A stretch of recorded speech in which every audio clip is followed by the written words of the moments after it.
October 21st morning warm-up stream. If y'all get on at any time in the next hour or so, comment below, then we will talk about it. Otherwise, I don't really have anything to talk about.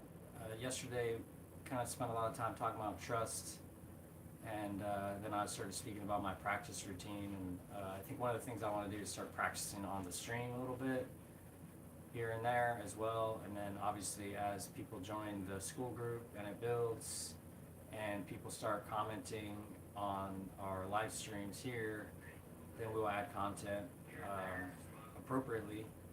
Another thing that I want to start doing is maybe doing challenge matches. So if y'all are interested, then you can message me privately and we can talk about how it would work out for anybody. It doesn't have to necessarily be playing for money or anything like that.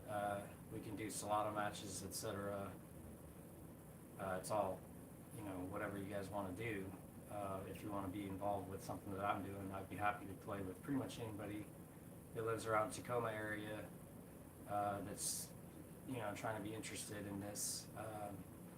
So I'm just going to start racking the balls and hitting them, and then I'm probably just going to talk over my shots, my plan for each shot as my practice, and hit a few balls, and then see who gets on.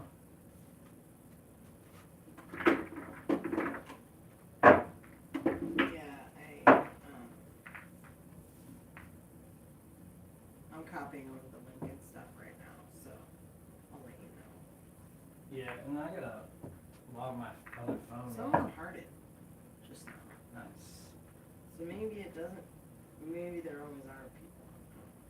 But anyway, good times. I don't know who you are, but thank you. How do I do the share?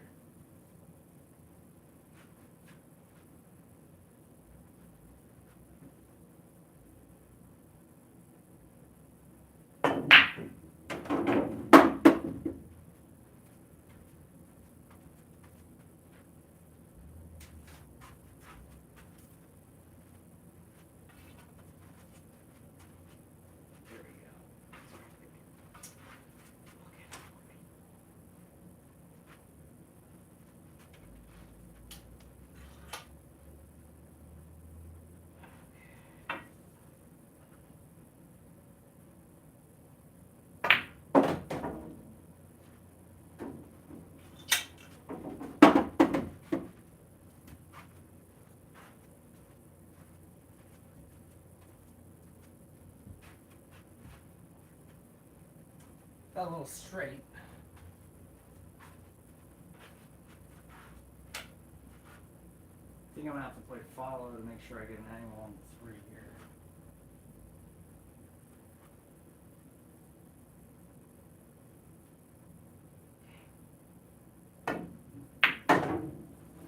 It's posted.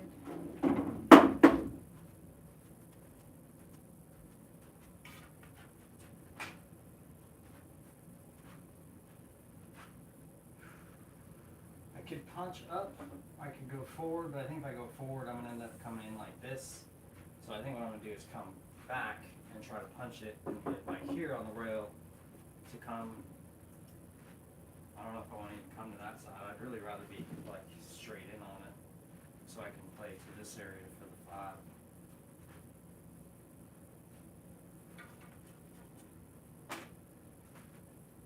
So this is going to be a little bit below center and left. I want to play it to like right here on the rail. Brett Miller says good morning. Good morning. Good morning, Brett. You want to talk about anything today?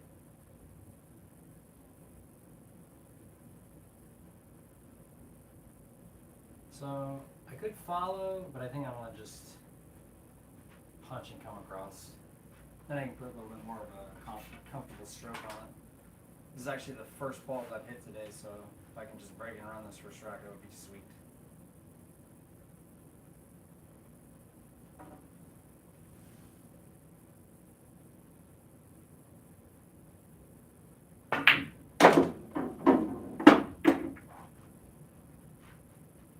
here, it looks like for sure I'm gonna bump the 9, so I'm gonna intentionally try to hit it full to leave myself good on the 6. Plus, I think if I bump it harder, it'll move it to the end rail, the 9 to the end rail, and then I'll still have a shot on the 7.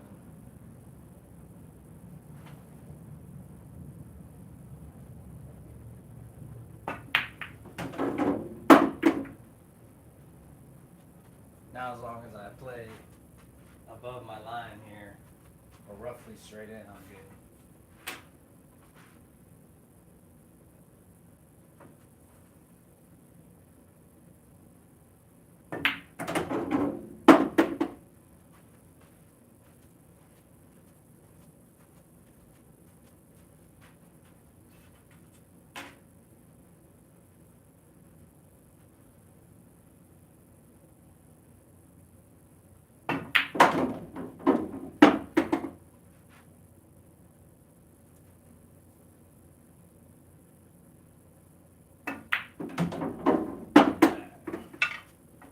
One for one.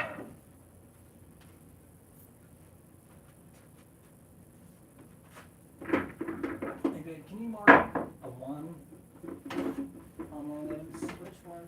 Doesn't On the matter. right side? Yeah, because then, Are you keeping track? well then, yeah, if I end up going back, I can like go to that spot and then rewind it from there. Got it. Easier to see, because you have to track the balls, otherwise it's not as fun as you'd like it to be.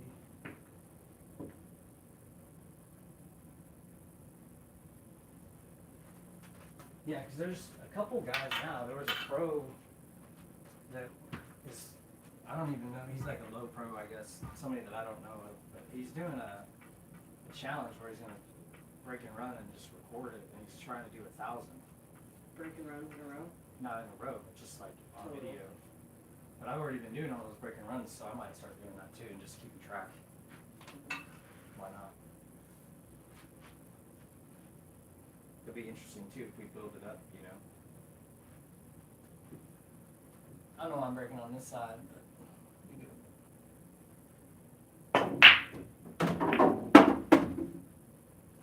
Oh dang, I got a nice bump there.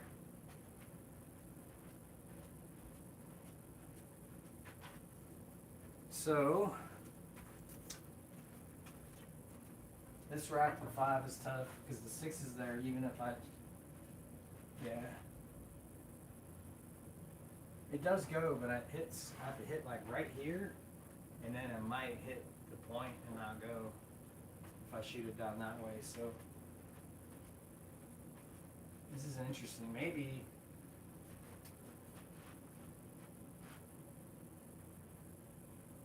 I think what I want to do is play my cue ball to like right here so I can follow and then bump the 5. Otherwise I should play for the bank.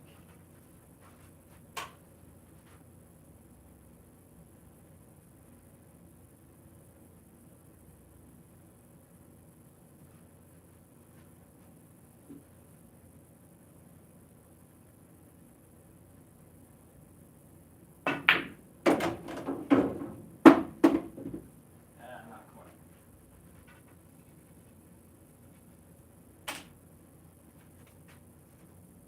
Alright, well now I'm gonna bank it now anyways. Now what I'm gonna do is hope to bank it and then bump the 7. And that would actually leave me really nice. Is anybody talking? No. They don't like to put questions in the chat. It's all good.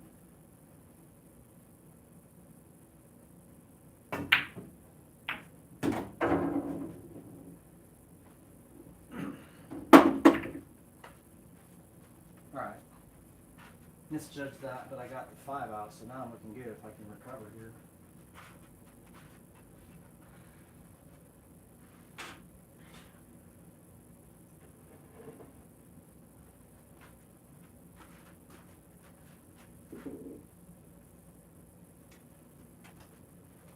If I play this cut in the side with left, if I can go between the 9 and the 6, then I'll probably bump either the 7 or the 5, and then hopefully I can float out.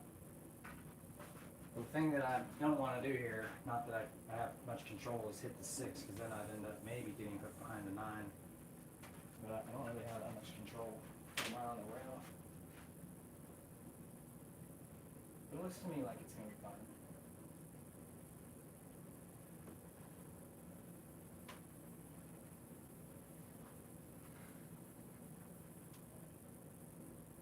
We had 2 on for a second.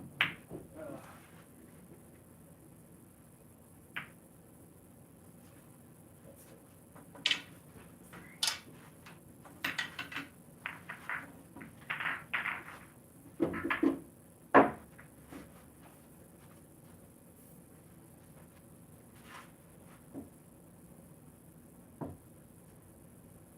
We had 2 on. We did. Now we because I never really knew if, because it shows me when there's 1, right? But I never knew if it was counting me as it, but it's not counting me. Yeah, who knows? Well, no, it's not, because there was only 1, and that's when I heard it in comment at that time. And it said 1, even though I was in the chat, so I know. Gotcha.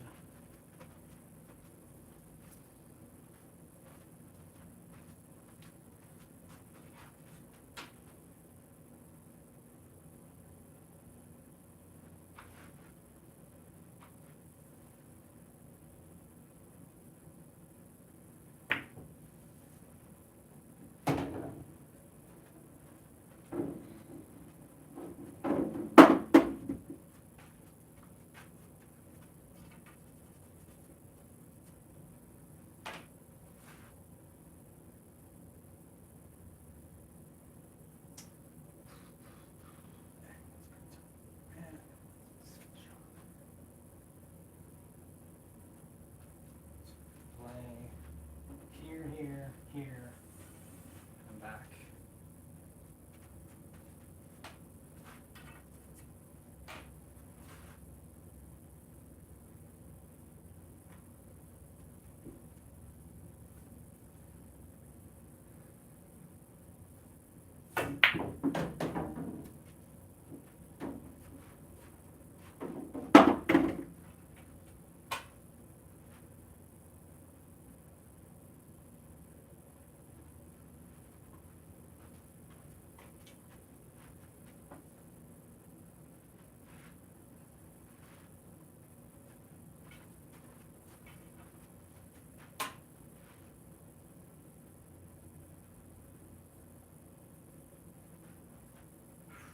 Play this off the top of the 9. Try to stay above the 7. Maybe go to the side rail and back out. I think that's actually what I'd like to do.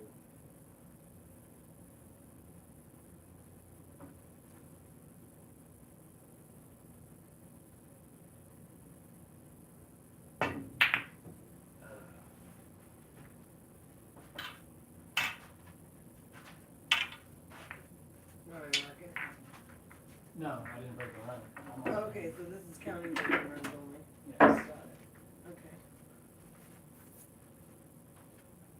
I wasn't sure if you were using it like as a placeholder, like total number of games. You know what I mean? That's kind of what I understood what you meant by that, so I wasn't sure.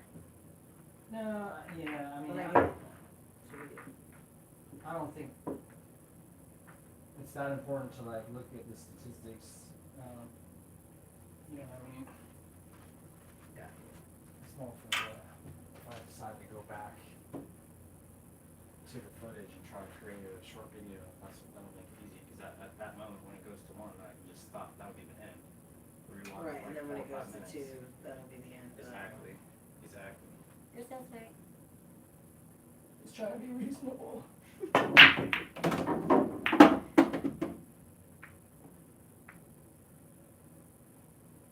Dang. What do we do here?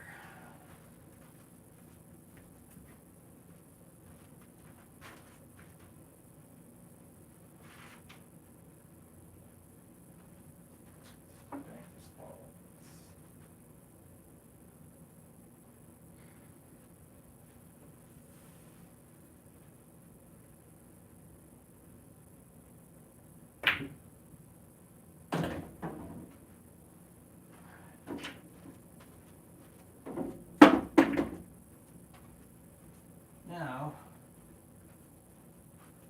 this combo proper.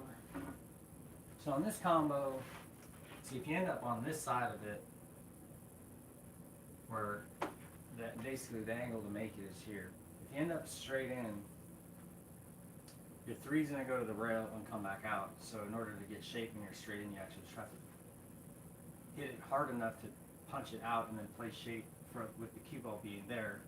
If you draw back, then now you might end up with a really tough shot because the 3's going to continue to float up and then the 5's there, so you can't really get there. So what you'd like to do is play the cue ball on this side so that you can make it and the 3 will float and then your cue ball will float up above it to stay on the shape. If you end up on this side, then now what you have to do is play like high ball with inside to get the cue ball to come here and then back up above where the 3 is likely to end up, which is going to be over here. But you're hitting it harder to do that, so that means it's going to come further. So you're a little bit less aware of the true thing. So what I want to do is end up, I'd say, right here.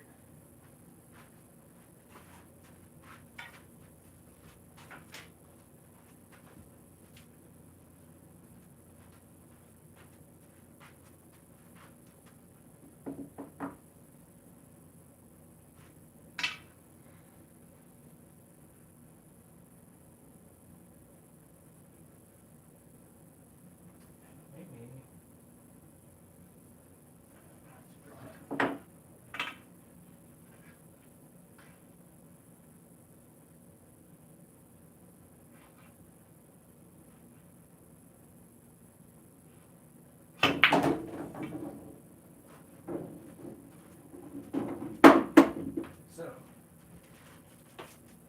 go back to the high inside shot now.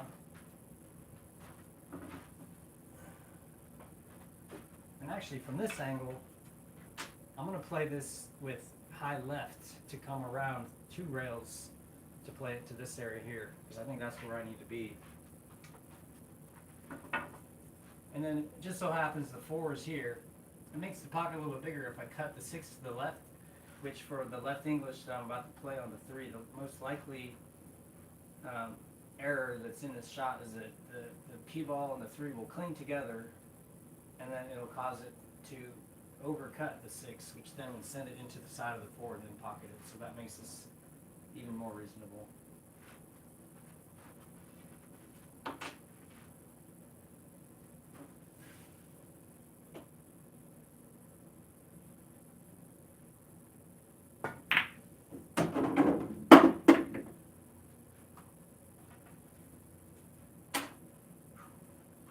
There. All right.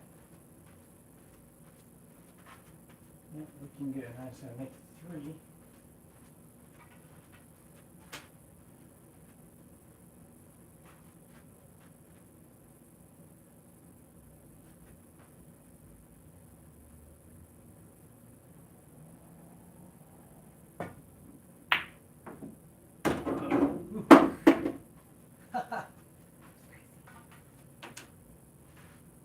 Never a doubt.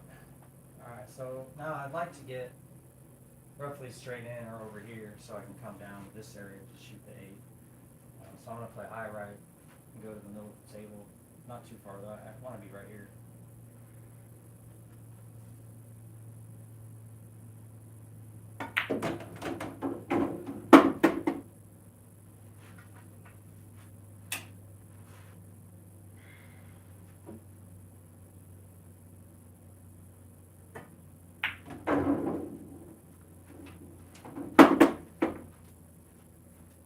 This is right on the point, so I got to make sure that I play it right into the hole. You don't want to risk bumping that rail and missing this shot.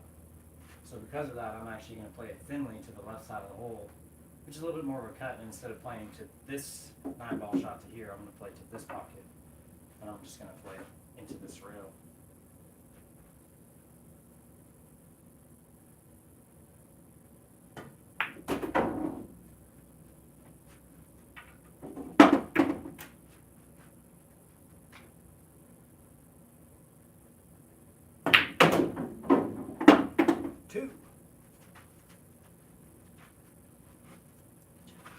Thank you, baby.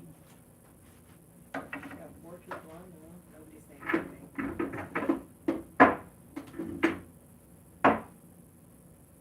try to solicit questions or comments, so. For sure.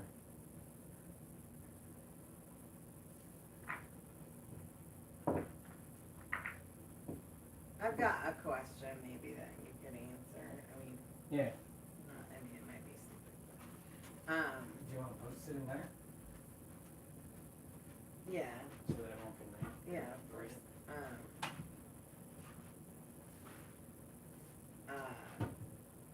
Just like, how do you know, like, and this is not really going in line with your runouts, but like, how do you know when you need a safety on the one? You know, like, what really, I guess maybe just seeing that the runout's not there. But like on the one versus like the third shot or whatever, like, how do you delineate? I don't know, that's a good question. The way that I kind of like look at the game is that I try to Ray's on. Good morning, Brett. Ray's on. Nice. Morning, Ray. The question was, how do you know if you should play safe on the one ball or early in the rack? And then what are the criteria for that? And I would say, yeah, if you can't get out, like the balls are not easy, and you may end up in a spot where you really can't accomplish like a reasonable breakout or get shape on a tough ball, then you're going to plan to play a safety probably to continue to have control of the rack.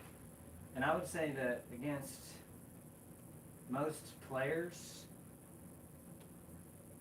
at higher levels, it just gets trickier and trickier to know exactly what you should do, because anytime you let the other player shoot, you're under the jurisdiction of their skill level. You don't really know what they're going to do if they're a good player. A lot of players that aren't going to be able to run a whole rack out all the time, especially when the balls are difficult.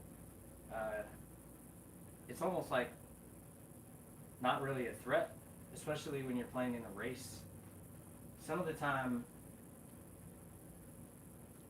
if it's tough for your opponent, they may feel the pressure, and this probably more applies to playing against me as being a 670 Fargo, is I think most players feel like they need to run out in order to beat me, which is true, but the game ultimately comes down to control. So if I feel like by letting you shoot that I'm not giving up ultimate control, meaning that I'm not necessarily going to lose the game, or maybe I'm still a significant favorite to shoot again, like, mostly they'll have to play safe, but sometimes something really interesting might happen and they might get out, like they make a really good shot, or, it's always like if you're playing rotation slop game, then, who knows, maybe they slam at the ball trying to get there, and then something random happens, and now something really good happens, which does happen occasionally, and you have to account for that. So there's always chances where you're giving them the opportunity to win, but you're relying on the fact that their skill level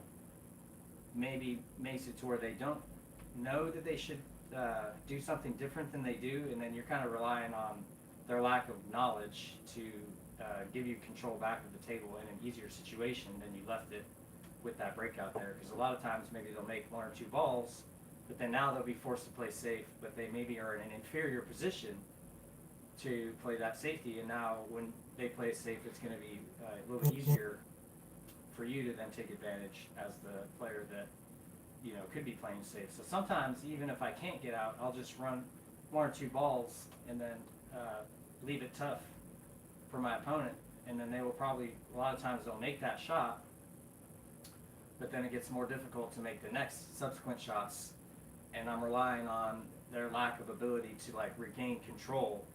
Because even though you're making shots, you don't have control unless you're in line and in position, or your skill is so good that you're not really playing low percentage pocketing shots. But most people that,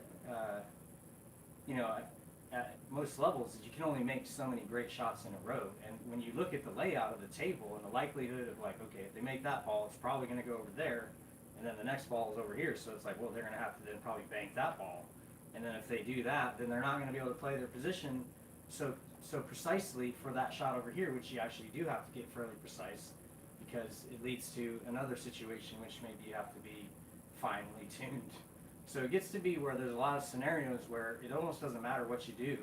the most important thing to do is just not leave it so easy for them that they can just take control, because it's not clear who actually has control when the balls are tough. No one really does have control. Yeah, you're at the table, but you know, if you play a safety, then you actually know that you're going to give them a potential to get that control back soon. So now it's like a decision. It's like, well, the more balls are on the table, the less likely you'll be able to get out. Just that's the way it works. So then by taking those balls away and making those balls, I'm actually increasing your chance to win. If you can run 4 or 5 balls consistently, and there's 8 balls on the table, you're probably not going to get out all the time. Maybe 15 to 20% of the time, you might run 8 balls if the balls are sitting really nice. But if they're in, traffic or whatever, you might be reduced that chance to like 10% or less. In which case, I'm supposed to just leave them all out there for you to do whatever, and then I just, wait to see what happens when I get there. Which is really not a great answer for that, because it is very situational. A lot of it depends on how good you are versus your opponent, because once you start playing strategy, now you have to incorporate a lot of different factors, and it's like, depending on how much of that you're really like playing into with your strategy of the game, depends on what you should do. So I do myself play safe a lot on purpose, more so than like leave it up to chance, so to speak, because I feel like my safety game and my moving game is solid, and I just continue to like lean in on having a mindset of like, I'm always prepared to play defense. In fact, I'm always looking for like obvious safety positions just when I'm just seeing the layout of the balls, and then when I get to the shot, then I can like, okay, well, I already knew that there may be a safety that I need to play, so I'm like more ready to play it by the time I get to it. And then when the actual shot happens, now you have to like really be more finely detailed with, okay, well, I actually have to do exactly this to make it, or I'm like, okay, I ended up pretty good, so it's actually a simple thing to do, but I kind of been planning it for a while.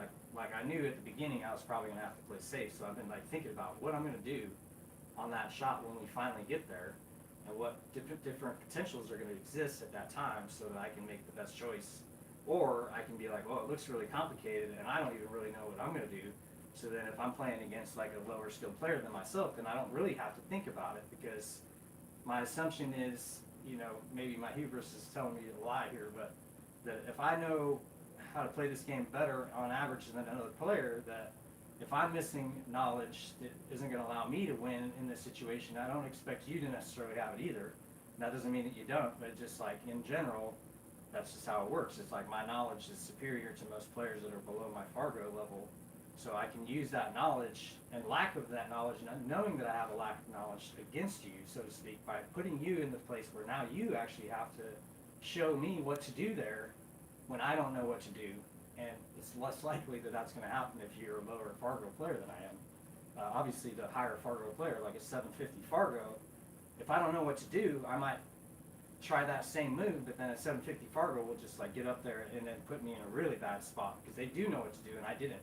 Or they have a skill set that it overcomes what I can really see is available, and then they can shoot shots either like more finely tuned and more precise than I can, and thus becomes like a relevant shot to try that I'm not capable of performing like routinely enough to actually try it, and then in that case, now I'm faced with the decision of like, oh, well, I'm gonna have to shoot a shot that maybe I'm not strictly physically qualified to do based off what I'm like knowledge of what's going on. And then I'm forced to just accept the fact that I'm trying to learn something right now and not necessarily trying to control anything. And that's just part of the struggle of playing against higher rated players and tougher players, is that you don't really know what they're capable of doing, but you do know that you're probably going to learn something if you pay attention. At the same time, though, you have to get out there and try to win. So there's a balance to like trying to learn and then also trying to like win, because they're not strictly tied together.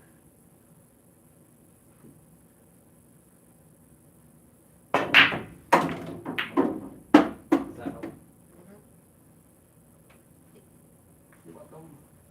Alright, so I'm elevated over the 5 here. If I do have a good shot on the 1. You got 13 minutes, baby. What's that? 13 minutes unless you want to go longer. Okay.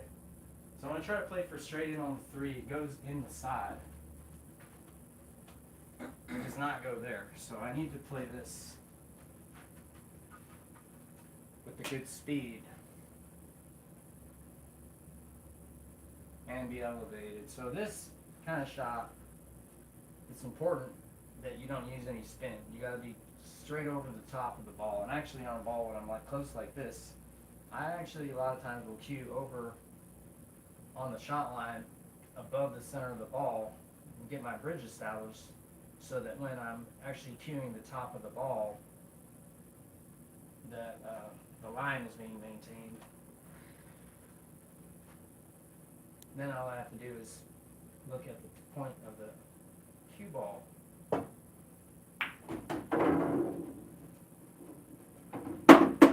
That I'm trying to hit, and it's still the same line because the pivot is the same. If you have like your pivot here, and then you pull back on the same straight line, and now say the cue ball is in this spot, all I have to do is hit that same spot, and this line is being maintained because the pivot of here has not changed. I was lined up over the ball, say the cue ball is here, but this is not moved. Then when I come back, I can hit that same spot, and this line of the cue is the same. And if you have that line up over the shot line, also over the top of the ball, the vertical axis, you won't apply any spin, and then the action of the cue ball will be exactly what you expect it to be. So here, I'm going to draw into this rail. And in order to do this, I got to hit it very low so that I don't get too much speed on the cue ball. If I get too much speed, I could scratch, or I could hit down here, and then we're in trouble.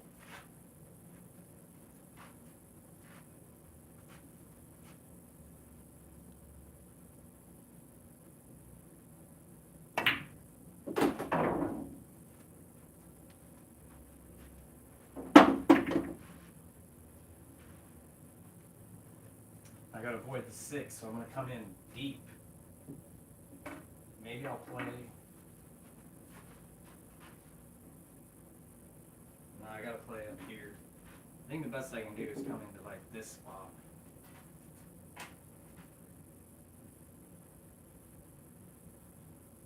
Actually, I think I can come to here.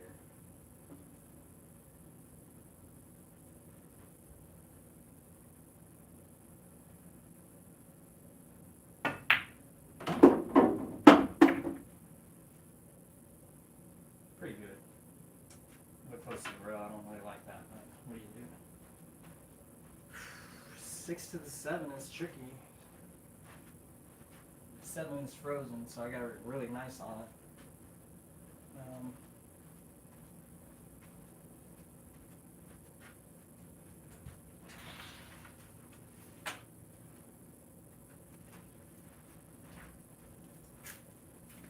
So I'm going to play the follow. And really what I need to do is be basically straight in on it, or slightly this side of it. I don't want to be over here because then I'll draw it over this way. Ray has a question. Oh yeah, okay. Open bridge versus closed bridge. Opinions. I've heard open is better than closed, except for some edge cases like power draw opinions. I tend to agree with the open bridge being superior. The only thing that I think you get into trouble with the open bridge is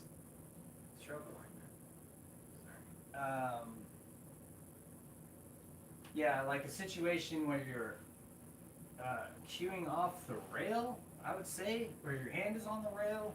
You may not be able to make a bridge that's appropriate for what you're trying to do, and thus you need to use a closed bridge to like make the appropriate like distance height. I have my bridge set up to where all I do is like rotate my hand up higher to increase the height of my closed bridge. So, and I've gotten good at holding my fingers solid down, and this is obviously like a muscular thing where over time you gain strength and solidity here. But I have it set up to where when I use my closed bridge, I frame my arm completely straight so that I can rotate my elbow and lock my elbow in so that my hand my wrist and all that doesn't move, and then I'm actually not applying as much weight down to make it wobbly. I just get it solid, and then it doesn't move as much. Even with, but you see, like even my open bridge is the same. Then I'll come over here to the top, but I can get higher there. But yeah, I think the sighting is better with the open bridge. But with that being said, it's like certain shots like this, you know, I can shoot it here, but also I might want a closed bridge to get more comfort with my stroke. And I think that the closed bridge, it's a psychological advantage in some scenarios, but I think that mechanically speaking, that your vision and stuff, ability to like see the shot is improved by using an open bridge. I think you lose a little bit of control some of the time through like psychologically not knowing, not feeling like you're going to purely strike the cue ball. And then with the closed bridge, you get a little bit more like jerk protection as far as like being a little bit scamming with your stroke. So I think this is just a high ball.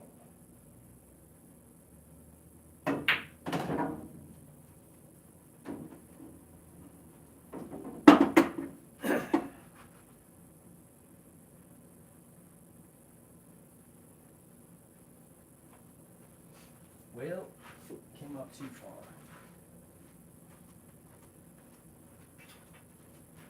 I'm going to play the short side, so I'm going to try to play this angle and then come across and play down here and gamble that it doesn't get affected by the side point.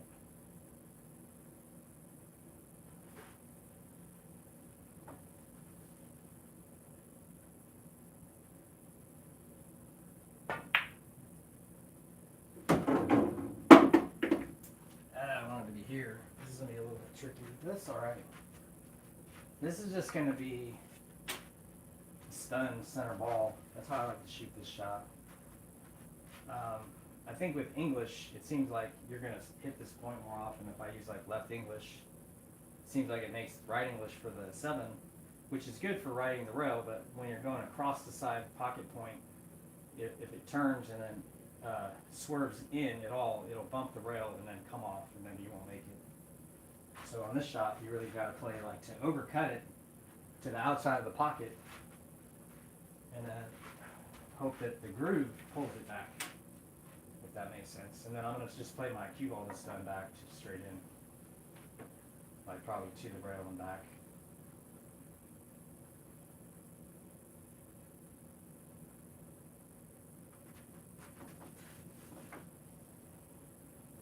Yeah, actually, I'm just going to play it to here. So this is going to be just sliding on the draw then.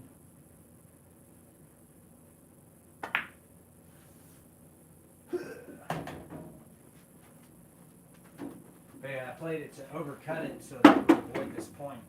You gotta play it super accurate and then just hope that it works out sort of and goes.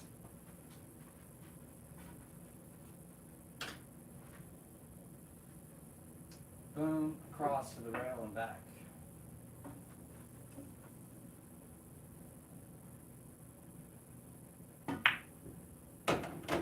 I always like playing it to bump the rail and come back out. I feel like if you just be like, oh, I want to stop it here, it's easy to just freeze to this rail. And I think that the choice of bumping the rail and coming back out gives you a little bit of leeway because the energy is absorbed by the rail. So you're not going to like come out as far as you might come to here. So even if you're if you overroll coming to them and you're trying to stop here, you're going to overroll and freeze to the rail. But if you overroll and you're trying to play into the rail and back out, you actually won't come out as far. So then you actually get a little bit of extra like insurance if you play it to the rail and back out. Then if you underhit it, now you're actually perfect on it from the beginning because you actually had this chance. You come out and now you have this chance again. If you overroll, then you end up frozen this rail. It's a little bit tricky. So that's like a very small percentage thing, I would say.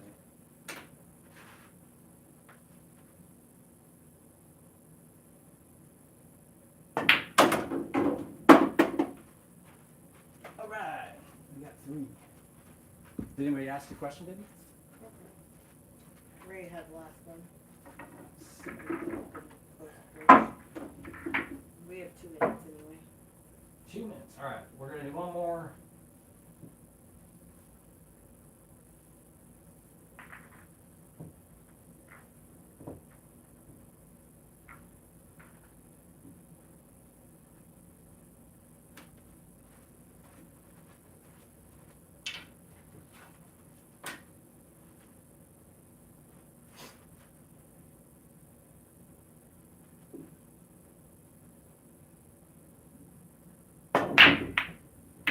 Ooh.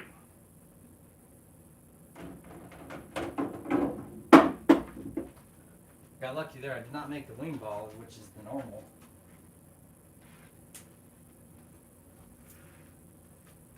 But other than that, this is a nice rack. So the 8's a little bit interfering from where I want to go from the 3 to the 4. So I think the move to me is to play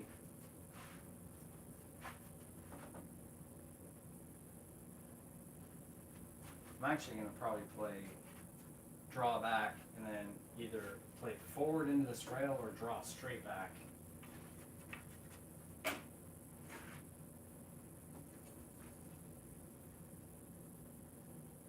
Good morning, Ray. Ray shooting. Ray shooting at the coast. Gosh, I'm Ray. I don't know if I'm not stuck in Ray.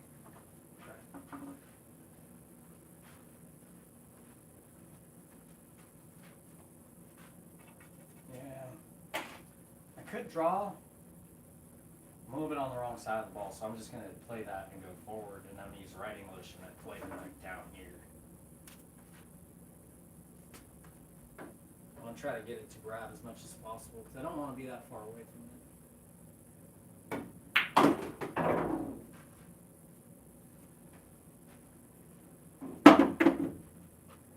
Yeah, didn't get there. Alright, so now I'm going to play rail first here. Which is we're going to work out. If I make the ball, the cue ball will come boom and then bump the 4 to here, and then the cue ball should like maybe float up like this.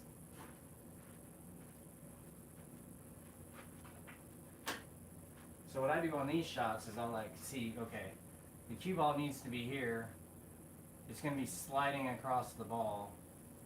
And the way I like to shoot this shot is playing with just a little bit of left English to get my angle a little bit more like cutty, if that makes sense. If it hits it fuller, it can like throw the ball more.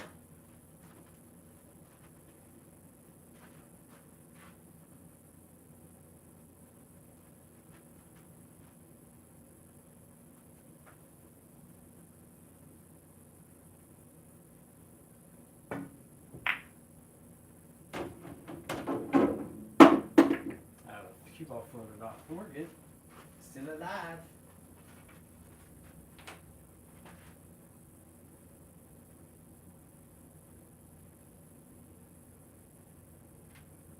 Here I'm going to just play up and down. The 6 goes this way and over here. So I think really what I need to do is just bear down and make this ball.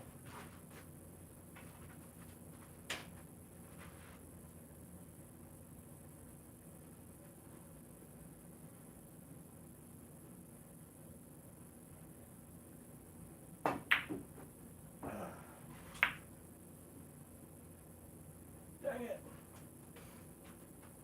What time is it, babe? 11:01. I'm talking to Ray. Oh, okay. Because he's all like, when are we getting on ESB? Doubles, singles, etc. And I was like, well, you missed the beginning of the stream where he threw that out there as an option. And he was like, yeah, I did miss that announcement. I was like, yeah, so you could schedule that whenever you want. Yeah, we're about to be in competition mode, Ray, so.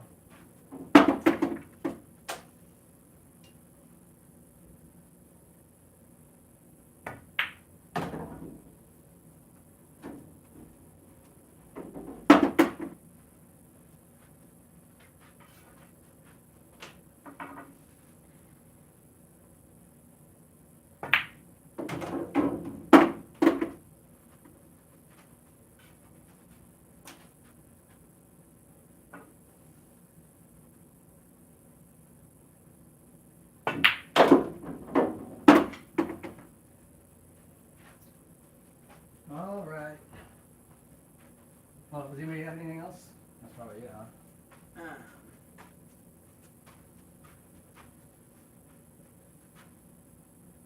Yeah, That's it? hold on, let me just put that in Well, I appreciate everyone there. that's Oh, here. Brett said, I'm Oh. always down to play, weekends are best for me because I work nights, but I'll be out of town the next 2 weekends. Noted. You gotta like text me and let me know. down. Cause I got my son every other weekend, so this upcoming is my free weekend. I don't know if we have anything planned though, but you can text me. You It's got my my number. birthday. Oh yeah, that's right. It's Vic's birthday this weekend, so we'll be busy. Anyways, just letting you know, guys know. Love you all. Thanks for joining. Hope you got something out of it. Always comment, like, share.